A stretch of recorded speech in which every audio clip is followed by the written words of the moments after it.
So before I talk about Back of Beyond by CJ Box, I want to explain something real quick. It's August 2024 right now, and I'm 31. And at this point in my life, I've only read probably around 200 novels, maybe or a little bit more, probably. I think. And so in the way I present my opinions and make my judgments and just the way I talk in reviewing a lot of my videos, I noticed I sometimes sound like I know what I'm talking about. Well, I never intended that. It's just the way I talk, and I'm serious right now. Like, I guess what I'm trying to say is I wanted my I want like I feel like I'm going to be corny for a second. Like I'm on a reading journey and I want my intellectual growth process with each new book I read to be a public experience. Like obviously I have no followers or views right now, but if I happen to gain any at all, even if it's just a few hundred or a few thousand, or if I ever discovered by people who legitimately are just Googling or researching.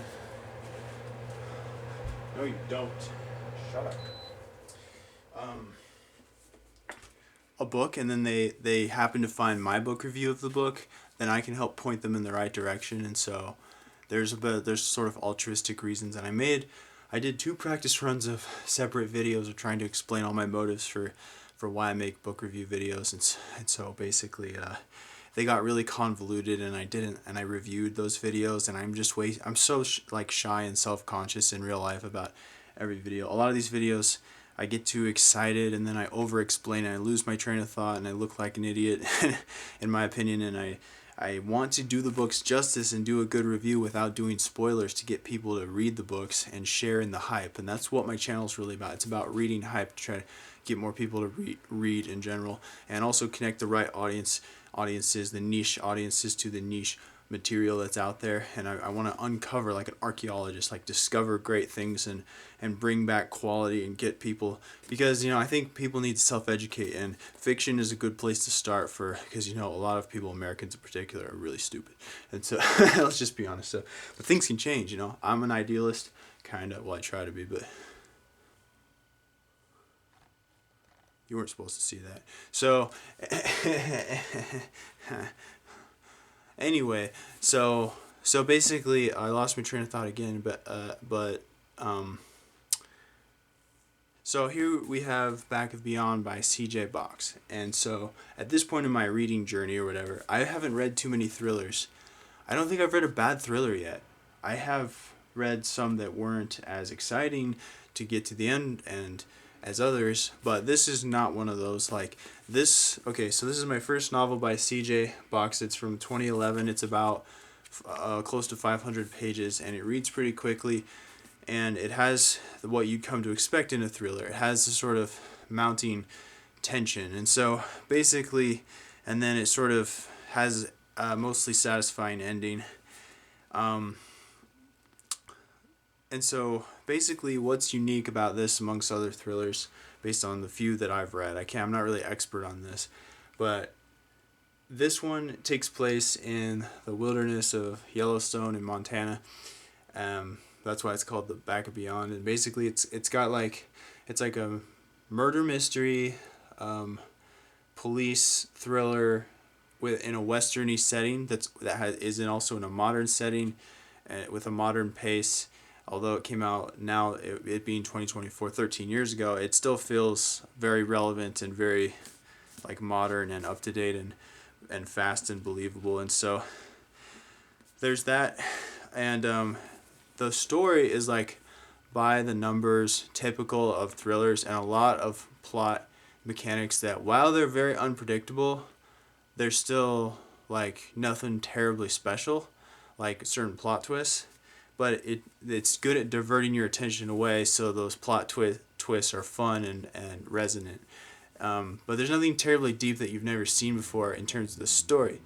The execution, however, has a level of realism that adds to the immersiveness that we don't often see, and that was absolutely fantastic. A lot of the dialogue is really strong, For example, there's two teenage girl characters throughout the novel that sound like teenage girls. And I know this is just like something about when it comes to conventions of creative writing that I like to nerd out about, and that might not be of interest to people, but I think it's something a lot of people take for granted. Just if I don't even care if a novel offers anything new or mind-bending or insightful or super memorable on the dramatic scale level. If I can just believe in a novel and escape from reality, from my screwed up life for a little while, I'm crazy. Then I have high praise for it, because for me that's really hard to do. And usually it's books like this where there's a certain grit to it. That's another unique flavor to this novel in particular.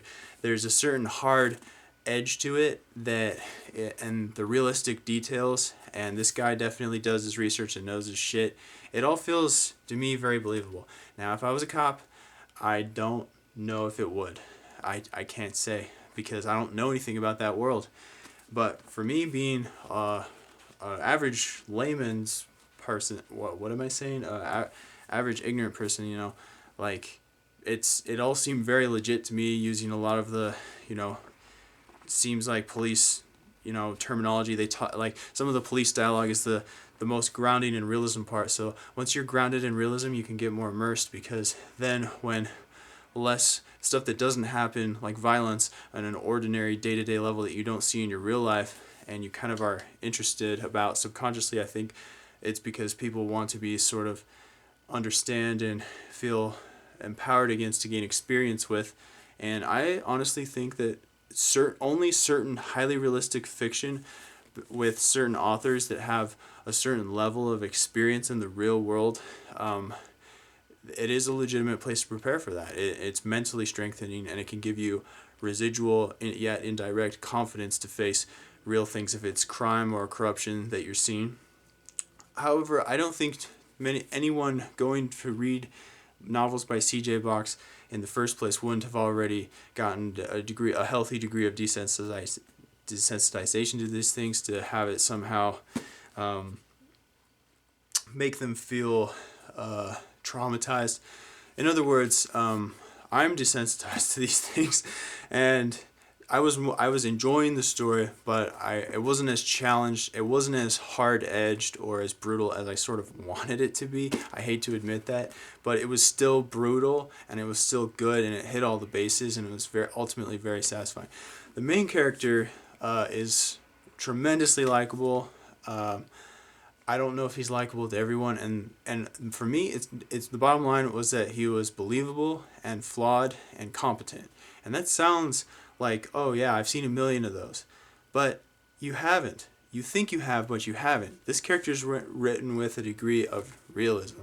For example, one of the subtle, it's the culmination of small subtle details that make Back of Beyond easy to get into.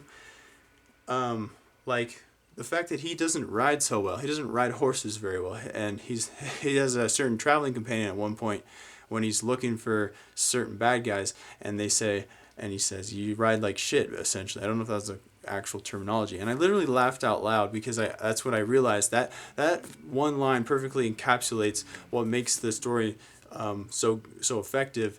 An otherwise generic thriller story, very generic, so it's like that we've seen in a million 90s mystery thriller or action movies. I really didn't care about plot developments and even certain plot twists. I enjoyed them when they happened, but in retrospect, I'm not going to remember that. What I'm going to remember is all the little things, and there's some really good dry humor, some shocking, pulpy things that happen.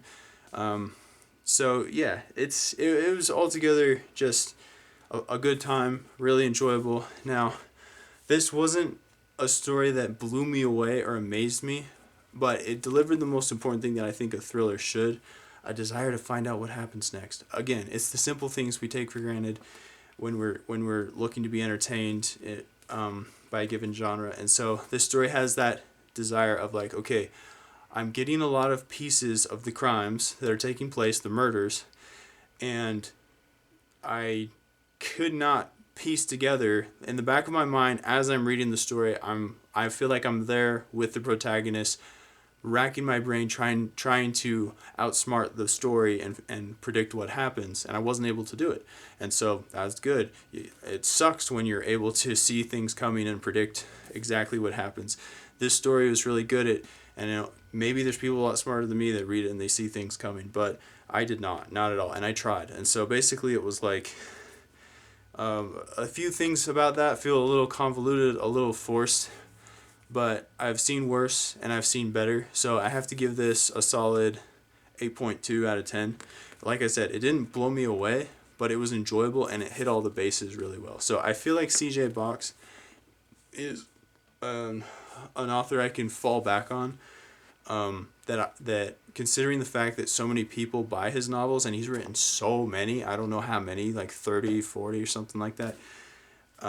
It's good to know that I have a plethora of novels that are quick reads, that are entertaining, that are fast paced, that have all these things that I like, a certain grit probably to expect. And I've heard that it just gets better and better. I want to pick up I think it's called the Joe Pickett series, his main series. But I also really just want to keep reading because I enjoy the protagonist in this series and his series. And so anyway, yeah, it's a good time. Definitely check it out if you like thrillers, and if you want something that's a little grittier and